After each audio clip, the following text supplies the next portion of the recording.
ప్రియమైన సోదరిమణులారా, ఈరోజు మన ధ్యాన వాక్యం ఆదికాండము 12వ అధ్యాయం. ఇది బైబిల్ చరిత్రలో ఒక మలుపు. ఇక్కడ దేవుడు ఒక మనిషిని పిలుస్తాడు. ఆ మనిషే అబ్రహాం. ఆ పిలుపుతో రక్షణ చరిత్ర కొత్త దశలోకి ప్రవేశిస్తుంది. ప్రియమిత్రమా, పూర్తి మెసేజ్ని పెద్ద వీడియోలో వినండి. అబ్రహాము ఊరు అనే పట్టణంలో నివసిస్తున్నాడు. అది పురాతన మెసొపొటేమియా ప్రాంతం. నాగరికత, సంపద, సౌకర్యాలు ఉన్న ప్రాంతం. కానీ దేవుడు అతనితో ఇలా అన్నాడు: నీ దేశమును, నీ బంధువులను, నీ తండ్రి ఇంటిని విడిచి నేను చూపించే దేశమునకు వెళ్ళుము. గమనించండి మిత్రమా, దేవుడు గమ్యం చెప్పలేదు, మ్యాప్ ఇవ్వలేదు, పూర్తి వివరాలు ఇవ్వలేదు. ఒక మాట మాత్రమే ఇచ్చాడు: వెళ్ళుము అని. ఇది విశ్వాసం మొదటి అడుగు. విశ్వాసము అంటే అన్ని విషయాలు అర్థమవడం కాదు, దేవుని మాట నమ్మి ముందడుగు వేయడం. దేవుడు అబ్రాహాముకు 3 గొప్ప వాగ్దానాలు ఇచ్చాడు. నేను నిన్ను గొప్ప జనముగా చేయుదును, నేను నిన్ను ఆశీర్వదించుదును, నీ ద్వారా భూమి ఆకాశములన్నీ ఆశీర్వదింపబడును. హల్లెలూయా. ప్రియులారా, ఇది వ్యక్తిగత ఆశీర్వాదం మాత్రమే కాదు, ప్రపంచ ఆశీర్వాదం. ఈ వాగ్దానం చివరకు క్రీస్తులో నెరవేరింది. అబ్రాహాము వంశంలో జన్మించిన యేసు ద్వారా సమస్త జనులకు రక్షణ లభించింది. హల్లెలూయా చెప్పండి, హల్లెలూయా. సోదరులారా, అబ్రాహాము 75 ఏళ్ల వయసులో ఈ పిలుపు స్వీకరించాడు.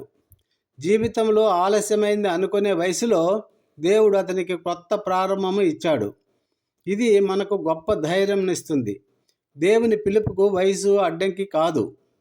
బైబిల్ చెబుతుంది, అబ్రాహాము యెహోవా చెప్పిన ప్రకారము వెళ్ళెను.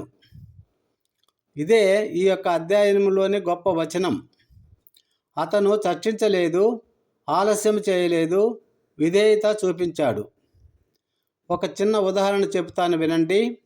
ఒక చిన్న బాలుడు తన తండ్రితో చీకటి రాత్రుల్లో నడుస్తున్నాడు. తండ్రి ముందుకు నడుస్తూ చెప్తున్నాడు బాలునితో, రా అని బాలుని అడుగుతున్నాడు, చెప్తున్నాడు, పిలుస్తున్నాడు. అప్పుడు బాలుడు అన్నాడు, నాన్న ఎక్కడికి అని. అప్పుడు తండ్రి సమాధానం, నేను ఉన్న చోటికి రా అన్నాడు. బాలుడు తండ్రి చేయి పట్టుకొని నడుస్తాడు. అతనికి గమ్యం తెలియదు, కానీ తండ్రి మీద విశ్వాసం ఉంది. అబ్రాహాము కూడా అలాగే నడిచాడు. గమ్యం తెలియకపోయినా దేవుని మీద విశ్వాసంతో నడిచాడు. మన జీవితంలో కూడా కొన్నిసార్లు దేవుడు విడిచిపెట్టు అంటాడు. పాత అలవాట్లు, పాపపు జీవితం, భయాలు, అనుమానాలు ఇవన్నీ కూడా విడిచిపెట్టాలి. ఆయన మనకు కొత్త స్థలానికి, కొత్త స్థితికి పిలుస్తాడు. ప్రశ్న ఏమిటి? మనం వెళ్తామా లేక సౌకర్యంలోనే ఉండిపోతామా? ఆలోచించుకోండి.